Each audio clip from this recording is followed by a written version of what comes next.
Muito obrigado pela sua companhia com essa edição do Cidade Alerta, que vai ficando na sequência ND Notícias com Cibele Fávero, que hoje começa falando sobre o primeiro dia de julgamento do ex-presidente Jair Messias Bolsonaro em Brasília. É isso, né, Cibele? É isso mesmo, Zanotto. Muito obrigada. Boa noite para você e boa noite para você que acompanha a partir de agora no ND Notícias. Um dia histórico para o Brasil. Depois de 7 horas, o primeiro dia do julgamento do ex-presidente Jair Bolsonaro e de outros 7 acusados de tentativa de golpe chegou ao fim. Algumas etapas foram cumpridas e quem acompanhou de perto foi a Danila Bernardes, que ao vivo está conosco agora para trazer as informações sobre esse primeiro dia e o que esperar dos próximos, hein, Danila? Boa noite para você. Oi, Cibele, boa noite para você também que nos acompanha, exatamente isso. Esse primeiro dia se encerrou por volta das 6 horas da tarde, agora há pouco. Então, movimentação aqui no pátio do Supremo Tribunal Federal, apenas de jornalistas, ainda repercutindo, né, o que aconteceu durante esse julgamento.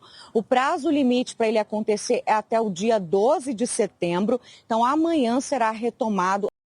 Amanhã o julgamento se estende até o meio-dia e depois só na próxima semana. Então, Cibele citou algumas etapas cumpridas. Então, hoje teve a leitura do relatório pelo ministro Alexandre de Moraes, que é o ministro relator, também a Procuradoria-Geral da República, né, teve ali um momento de fala do procurador Paulo Gonet e 4 sustentações das defesas. A de Mauro Cid, que é o delator, então por isso ele foi o primeiro, do Almirante Garnier, do Alexandre Ramage e de Anderson Torres, que a partir daí seguiram ordem alfabética do nome desses réus. O ex-presidente Jair Bolsonaro não acompanhou por aqui, ele não veio acompanhar, aliás, nenhum dos réus, né, ninguém apareceu aqui para acompanhar, apenas os advogados, e o advogado de Bolsonaro disse que ele também não deve vir amanhã por questão de saúde. A defesa de Bolsonaro vai ter a fala provavelmente amanhã, inclusive o advogado saiu daqui falando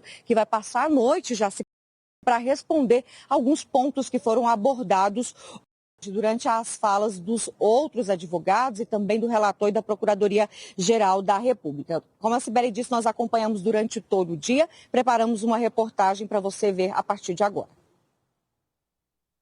O pátio do Supremo Tribunal Federal ficou lotado de jornalistas brasileiros e estrangeiros que acompanharam o primeiro dia de julgamento por um telão. Antes de começar, muito tumulto nas entradas dos advogados dos réus. Chegou, mas ele não está bem. Ele não está bem por quê? Saúde. Aí tem que falar com os médicos. Ele não vem, então? Não vem. O advogado do general Braga Neto disse que confiava na análise do STF. Falando em nome de Souza Braga Neto, eu confio na absolvição do meu cliente. Bom dia a todos. O líder do PT na Câmara dos Deputados, o deputado Lergue Farias, avaliou que o julgamento estava acontecendo em um clima de tranquilidade. Eu acho que esse clima que o país precisa. Nós vamos começar o julgamento. Até a próxima semana, a decisão do Supremo deve estar posta. A gente acha que os crimes foram muito graves. Deputados e outros políticos que apoiam Bolsonaro se reuniram na casa de um deles para acompanhar. Parlamentares do PT também se reuniram. Isso nada mais é do que uma perseguição política. E a gente sabe que quando a política entra pela porta de um tribunal, a justiça sai pela outra. Vai definir, em grande parte, o futuro do Brasil, da democracia e dos nossos rumos. Lá dentro, o ministro Cristiano Zanin, presidente da primeira turma do Supremo Tribunal Federal, e passou para a primeira parte, a leitura do relatório pelo ministro relator Alexandre de Moraes. Ele lembrou de todas as etapas até o momento.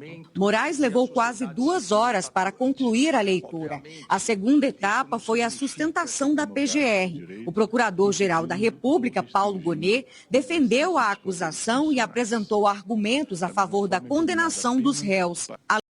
O presidente Jair Bolsonaro e do general Braga Neto, ex-ministro da Casa Civil e vice na chapa de Bolsonaro em 2022, também fazem parte do Núcleo 1 o general Augusto Heleno, ex-ministro do Gabinete de Segurança Institucional, Alexandre Ramage, ex-diretor da ABIN, que é a Agência Brasileira de Inteligência, Anderson Torres, ex-ministro da Justiça e ex-secretário de Segurança do Distrito Federal, Almir Garnier, ex-comandante da Marinha, Paulo Sérgio Nogueira, general do Exército e ex-ministro da Defesa, Mauro Cid, relator e ex-ajudante de ordens de Bolsonaro. A terceira etapa começou no início da tarde, a sustentação dos réus. Os advogados dos 8 acusados hora cada para defender a absolvição dos clientes. A defesa de Bolsonaro é a sexta a ser servida. Essa é a parte mais demorada. Depois vem o voto do relator, o ministro Alexandre de Moraes, tanto das questões preliminares, que são pedidos das defesas,